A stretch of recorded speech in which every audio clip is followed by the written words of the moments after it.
Assalamualaikum warahmatullahi wabarakatuh. Selamat siang, Bapak, Ibu, dan juga teman-teman stakeholder. Perkenalkan, nama saya Afsa Indah Maulida. Saya di sini akan sharing sekilas terkait mangrove. Jadi seperti yang kita ketahui ya Bapak Ibu, bahwasanya mangrove adalah tanaman perdu yang hidup di daerah bibir pantai, baik itu di air payau, air asin yang dipengaruhi oleh pasang surut air laut. Nah, mangrove ini identik dengan sistem akar yang menonjol atau selalu ada penopangnya untuk bisa berdiri tegak gitu ya. Tentunya banyak sekali manfaat mangrove. Namun saya akan membahas dua saja manfaat yang paling penting mangrove itu. Yang pertama yaitu biota yang hidup di laut. Jadi ada beberapa biota yang bagus hidup di laut, terutama di sekitar mangrove. Pertama itu ikan bandeng. Nah, ini wilayah Mengare waktu di konteks Bandeng Gresik ya, itu termasuk wilayah yang budidaya bandengnya bagus. Kemudian glodok, belanak, nah itu golongan ikan yang bagus hidup di sekitar mangrove. Kemudian golongannya krustasea, ada kepiting bakau, biola, kampat, udang putih, udang ribon, dan juga rajungan.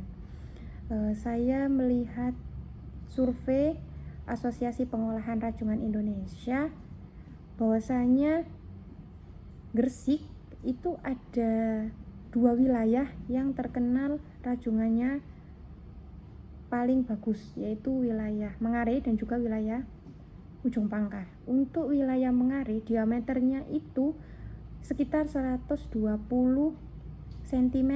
Jadi 1 kilo itu biasanya isi 5-6 rajungan. Itu sangat bagus sekali untuk dibudidayakan di sekitar mangrove. Kemudian moluska ya, moluska ini golongannya kerang bakau, tiram, dan lain sebagainya. Manfaat yang kedua yaitu hijauan pakan ternak. Jadi daunnya mangrove itu ya, apalagi spesies Rhizopora apiculata itu bagus untuk kambing. Jadi Bapak Ibu yang punya kambing atau lagi budidaya ternak kambing gitu ya, itu bisa mengambil daunnya mangrove karena dia mengandung protein, serat, gizi, dan juga karbohidrat. Dengan catatan atau dengan syarat ya, tanpa merusak ekosistem. Jadi kalau mau mengambil daunnya itu pelan-pelan, jangan sampai semuanya dibabat. Nah, itu kan bisa merusak ekosistem yang ada di sekitar pantai nantinya. Kemudian spesies mangrove itu ada banyak sekali Bapak Ibu, namun yang sering kita jumpai itu ada 3. Yang pertama Rhizopora apiculata, kemudian Rhizopora mucronata, dan Soneratia cassiolaris. Untuk Rhizopora mucronata itu biasanya dibudidayakan di wilayah Mengare ya.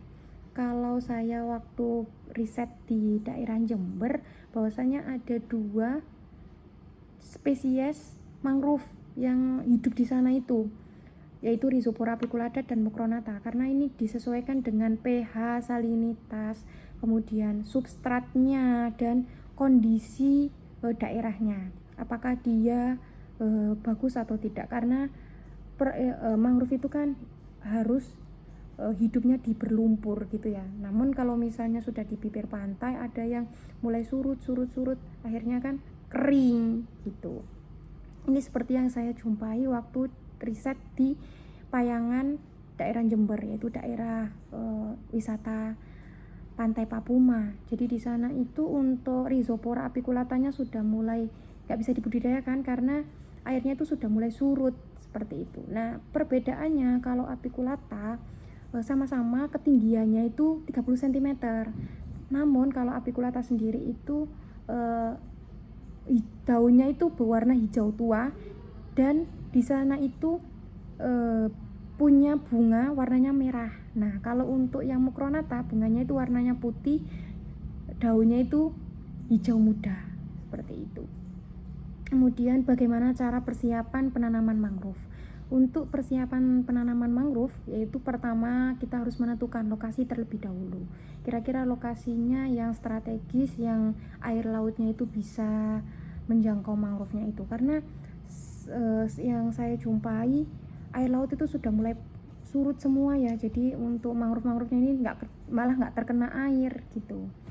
Kemudian jarak tanam itu 30 sampai 1 meter ya. Kemudian bibit mangrove. Nah, ini bibit mangrove-nya disesuaikan kira-kira dari mana, karena ini disesuaikan dengan pH substrat dan juga kondisi lingkungannya. Di sana itu bagus nggak kalau untuk Sonerita cocialis atau jenis spesies Rhizopora apiculata. Saya rasa kalau di sekitar mangrove Mengare itu bagusnya Rhizopora mucronata ya paling banyak. Kemudian yang keempat itu teknik penanaman mangrove. Jadi harus ada ajirnya untuk menyongkong atau untuk menonjol, menyongkong atau menompang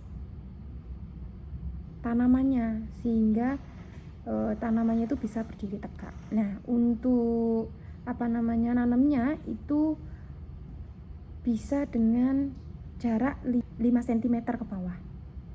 Itu saja sharing dari saya. Terima kasih. Wassalamualaikum warahmatullahi wabarakatuh.